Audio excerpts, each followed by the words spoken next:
Hello, I'm Dave Gentry. Welcome to the RedChip Money Report. And for those of you new to this show, RedChip is an investor relations, media, and research firm focused on emerging growth companies. Our unique platform combines a global multimedia reach with traditional investor relations, reaching a global audience of investors. Now, today on the show, you'll see interviews with 3 U.S.-based companies. First, Pressure BioSciences, stock symbol PBIO on the OTCQB. This company develops, markets, sells proprietary lab tools associated with consumables for the estimated $6 billion life science sample preparation market. We'll learn about their unique pressure cycling technology from the founder and CEO, Rick Schumacher. Our next company up today is MoneyOnMobile, stock symbol MOMT. MoneyOnMobile operates the largest mobile payment network in India. We'll learn more in our interview later in the show. The next company today is Cardiff International, stock symbol CDIF on the OTCQB. Cardiff is basically a holding company for small businesses across America, fast-growing businesses with great management. You'll learn about their business model and the diversified opportunity their stock offers later in the show when we talk to President and CEO Alex Cunningham. Now, before we get to the first interview, our lesson of the week, and it comes from my book, Small Stocks, Big Money, which you can order online at redchip.com. The lesson, the key is management. If you don't have the right management team, forget it. Nothing matters more in small companies. Very simple, but very true. This lesson comes from chapter 10 of my book, which focuses on a highly successful investor who always does an in-depth evaluation of leadership before investing. Now, the first interview today is with Rick Schumacher, founder and CEO of Pressure BioSciences. Let's go to the interview. Rick, welcome back. Hey, thank you for having me. Really appreciate it. Now, Rick, when we last spoke to you in July, you were beginning initial shipments of your next generation PCT system. Can you give the audience an overview about the technology and what makes it unique compared to other current technologies? Sure, love to. We are a life science tools company. We make instruments and consumables that we sell around the world to researchers that are in the life science field, particularly those that are working with biological samples, human, animal, plant, and microbial cells. These are the scientists that are in the front line of looking for cures and preventive strategies for cancer, heart disease, and many other ailments that affect us and many others. So we are making these instruments. We now have 5 different instruments. 2 of them are on the market. 3 of them are very close to being on the market. And it's a razor blade story in that we sell instruments and we sell consumables. Now, you might ask, what does the instrument do? The instrument is basically a high pressure chamber. It allows the researcher to put their samples, their cells, their tissues, their proteins, their DNA under pressure. Pressures that range from several thousand pounds per square inch all the way up to 90,000 pounds per square inch. Everything in nature has a pressure point. Everything can be manipulated. It can be broken open. It can be inactivated. It can be killed. So we can kill viruses. We can open cells to get out all of the things inside the cells using various levels of pressure. That's what our instrument does. Our instrument allows the researcher to put their samples in our consumable, put it in a pressure chamber, dial in through the computer the amount of pressure, how long under pressure, and how many times they want to turn their pressure on and off, which is why we call it pressure cycling technology. Once they have that, John, once they know the pressure, let's say we know that for an HIV virus, it's 17,000 pounds per square inch. If you go up to 17 and back in 1 minute, 30 times in a row, you can kill the virus. You're going to be able, as a scientist, to break open that sample and manipulate that sample the same way every time. Rick, your technology is the centerpiece of a co-marketing deal you signed with SCIEX over this summer. SCIEX, of course, is a global leader in mass spectrometry. Can you tell us about that agreement and what does it mean for Pressure BioSciences? Well, a mass spectrometer is a very interesting, elegant, and expensive machine that is used as the gold standard for reading a protein, understanding a protein, the structure of a protein. And there are about 16,000 labs, we believe, around the world that have at least one mass spectrometer. You can't put a cell or a protein directly into the mass spectrometer. You need to break open the cell, which is what our machine does. You need to pull out the proteins, find the protein of interest, and then break that protein down into what we call its building block, its peptides. And then that's what you put into the mass spectrometer. This is what our machine does. Our machine breaks the cells open, and when you pull out the protein of interest from the cell, we can break it down to the smaller building blocks that are put into the mass spectrometer. The mass spectrometer then reads the building blocks and tells you exactly what the structure is of that protein.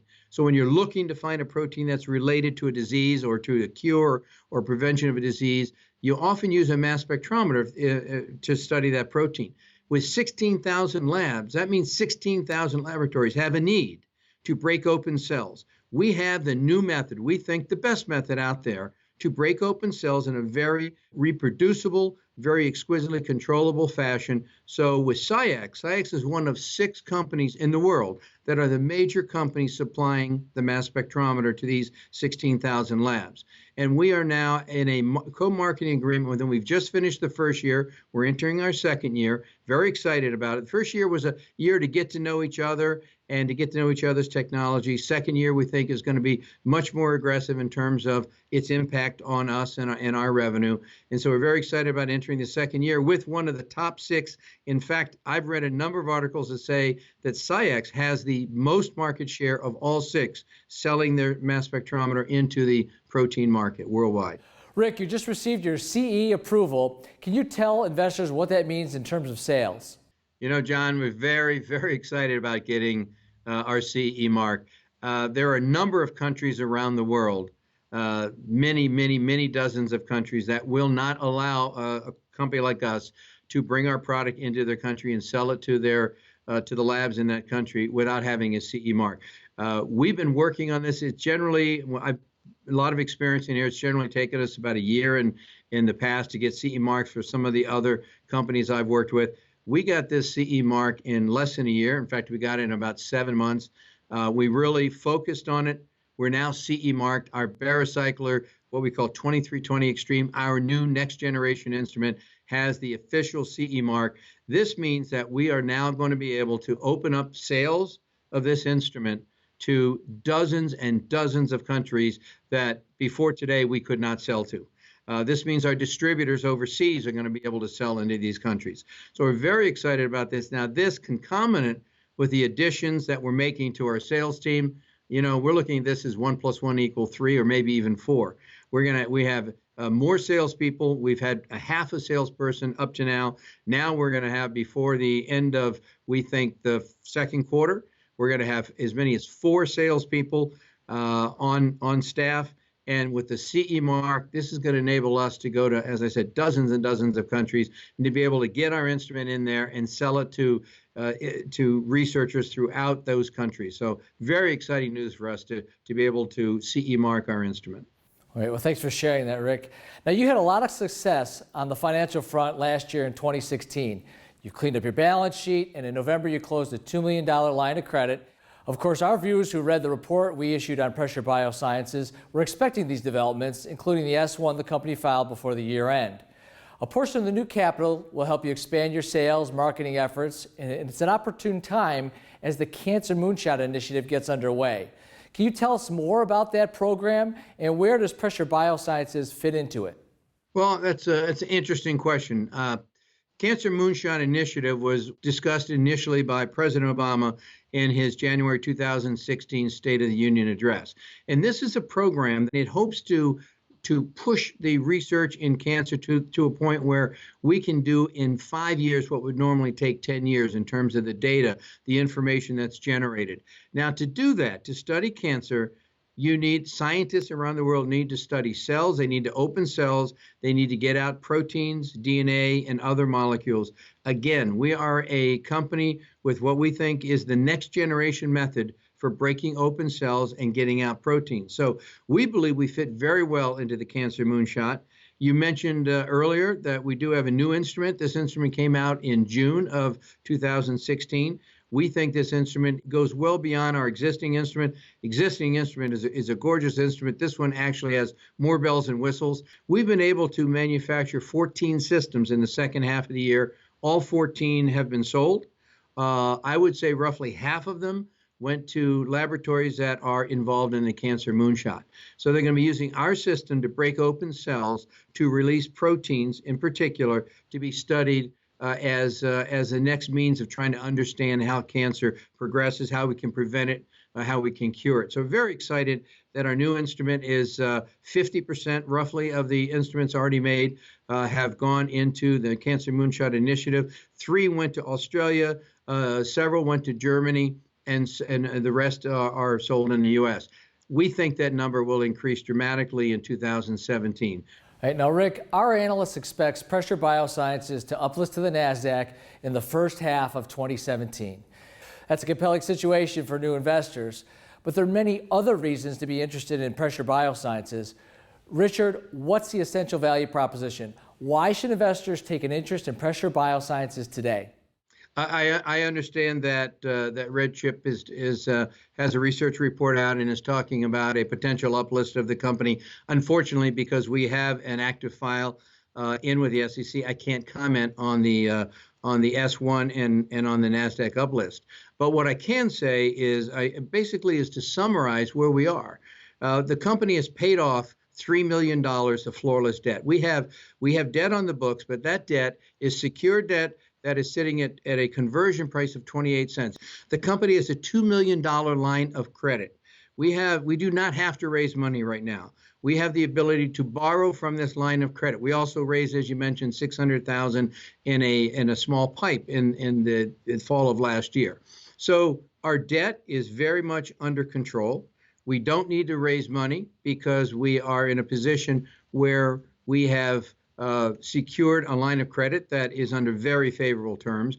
We have over 150 users with over 275 instruments and 100 papers already out in the field. So all of this is pointing to a value proposition which says, if it's important for a scientist who's working in human disease, animal disease, plant disease, if it's important for that scientist to study what's inside a cell, and we know, of course, it is, then it's important for them to have the best means possible to break open that cell to get access to those things, those proteins, those lipids, that DNA. That's what we are offering. The company is in a much more stable position than it was a year ago, 2 years ago, with all of the things that you and I just mentioned. So we're looking at 2017 as a terrific opportunity for us to focus on the one thing that we really haven't had the ability to focus on in the past, and that's sales and marketing. That's the value proposition here. This is a company that has put its ship in line. It's moving in the right direction, in our opinion. We've cleaned up our balance sheet. We've gotten the key opinion leaders in. We've got the papers. We've got the new instrument. Now we're going to hire the sales and marketing team. We are hiring the sales and marketing team and looking forward to a key focus, number one, on sales and marketing in 2017. Rick, a compelling argument to be an investor in Pressure BioSciences. It's always a pleasure talking to you. We look forward to hearing from you and Pressure BioSciences in the future. I really appreciate the opportunity to be on the show. Thank you, John. Now, to get more information about Pressure BioSciences and to learn more about hundreds of other microcap companies, visit redchip.com. Now, our next interview today is with Harold Montgomery, the CEO of MoneyOnMobile. Let's go to the interview. And Harold, thanks for being with us today. Thanks, Dave. It's great to be back on RedChip. I want to start today with your reiterating, many of our viewers know your company, but some don't. Tell us what MoneyOnMobile does. MoneyOnMobile is an American publicly traded company, Dave, and we are listed on the bulletin board today, but we own the largest mobile money system operating in India today. We are number 2 in the world, number 1 in India. So for the viewers' benefit, let me just review what mobile money is. Mobile money is aimed at the unbanked with simple financial services that allow them to deposit physical cash with our company and then transact for bill payment or money transfer services using only a cell phone and text messages. You don't need a bank account. You don't need a card of any kind. All you need is a simple cell phone. And by the way, there's 1 billion of those in India, and some cash. And we have 325,000 agents throughout the country where people can deposit that cash and then transact with the cell phone. It's really an exciting way to deliver basic financial services to an underserved population. Harold, how has the demonetization move by the Indian government affected your business? It's been a big positive for us. Just for those who might not know what demonetization was, the government of India took out of circulation very abruptly in late 2016 the top two notes in circulation, the 500 and the 1,000 rupees. That would be the equivalent of removing the 10 and the 20 in the United States just overnight. And they did it to stop counterfeiting, and they did it to trap so-called black money or money that was ill-gotten. And then they replaced all that currency with new notes that are counterfeit-proof. And that has caused a tremendous rush into digital transactions. You can imagine the pain and suffering, frankly, the inconvenience that came with having to exchange all your currency, and it drove people into electronic transaction services like ours.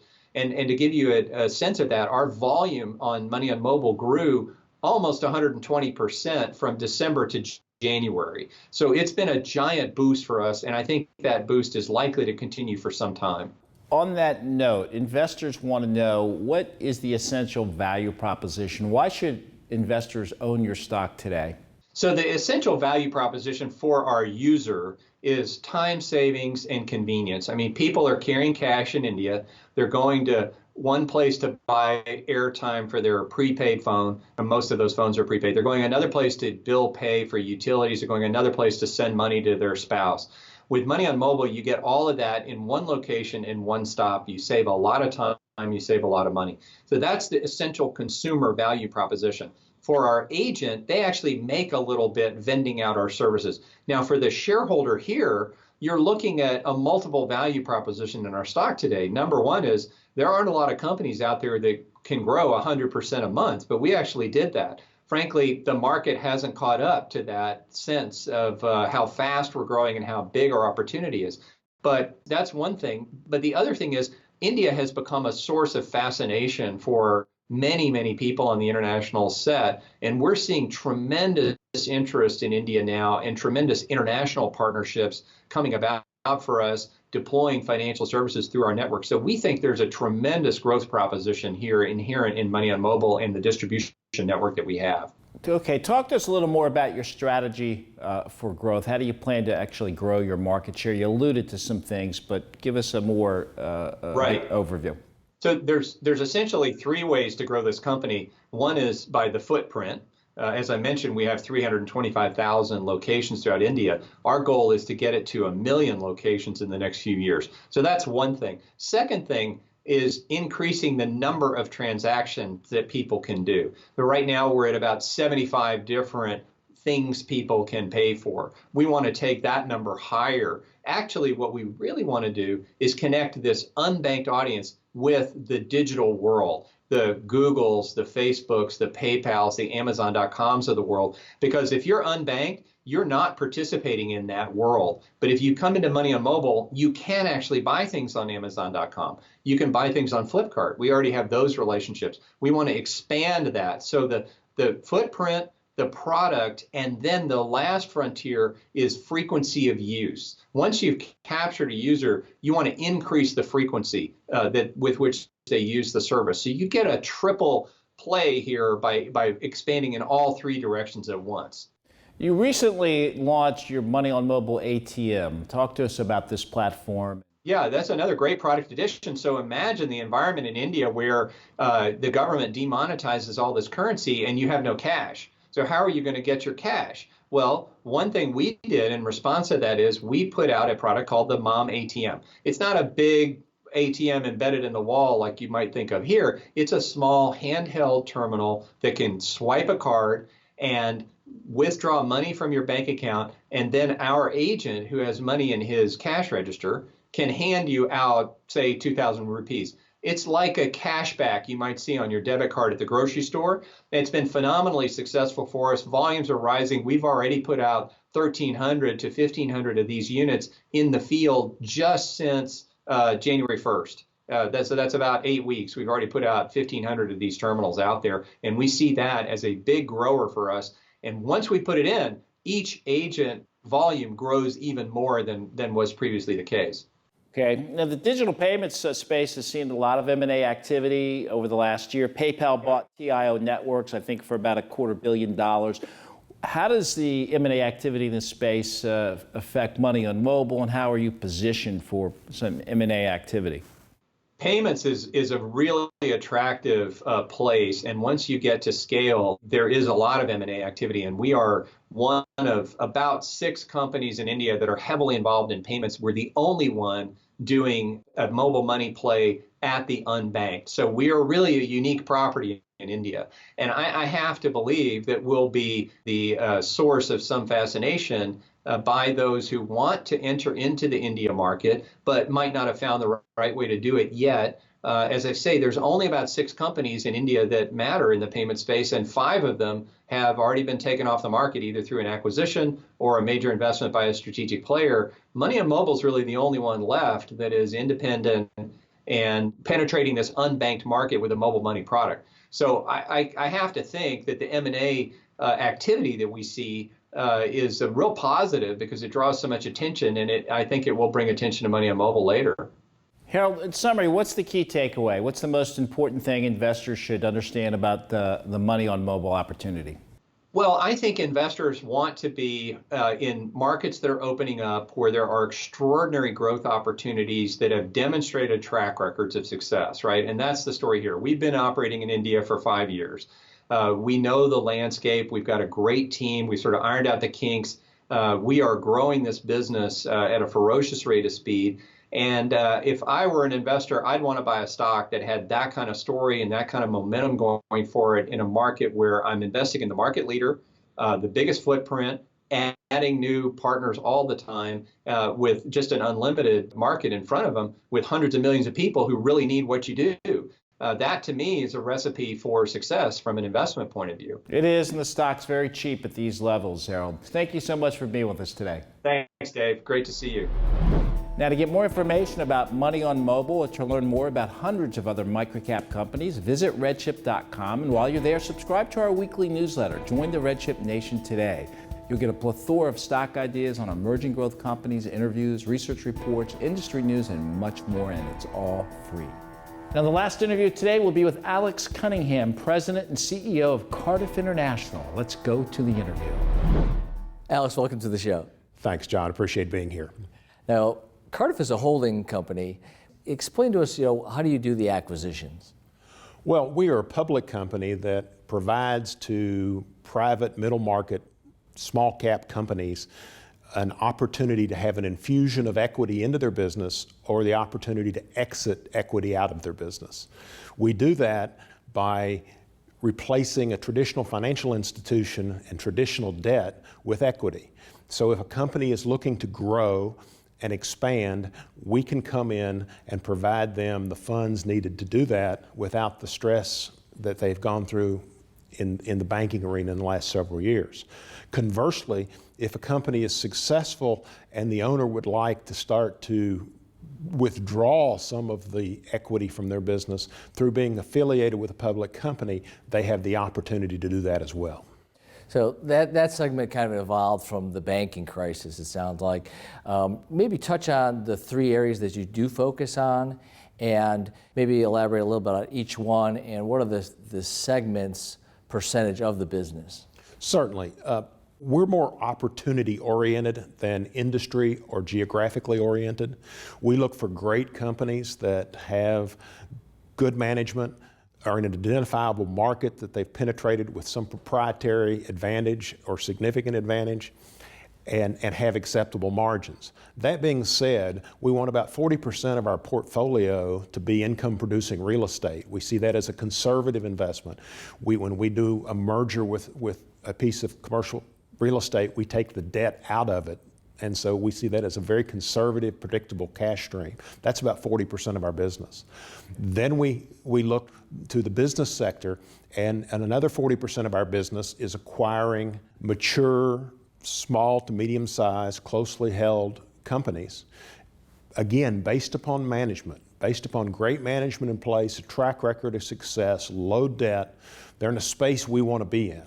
And we see that we can bring benefit to them. And then the remaining 20% of our company is focused towards second stage startups. These are businesses that have begun to succeed. They have created a market, they have income, they may have close margins, they may need to develop efficiencies or different marketing and advertising strategies to realize their upside potential, and we can provide the capital and sometimes some management expertise to help them do that. Maybe touch on some of your current holdings. Maybe tell us some of the businesses you're involved in and what are the plans for those operations? Well, we started with Mission Tuition, which is a member-oriented tax-free savings program for children that's internet-based at www.missiontuition.com. And we are able to take a rebate from over 2,500 merchants across the country, from Walmart to Walgreens, and put that in a 529 state tax savings program for children. From there, we've branched out into the real estate holdings, and we have 30 acres in Salmon, Idaho that we are beginning development with that's prime land, pre-zoned, adjacent to a wilderness park that's the largest in the lower 48 states. It's a whitewater trout fishing and recreational mecca, and so we're really excited about that project as well.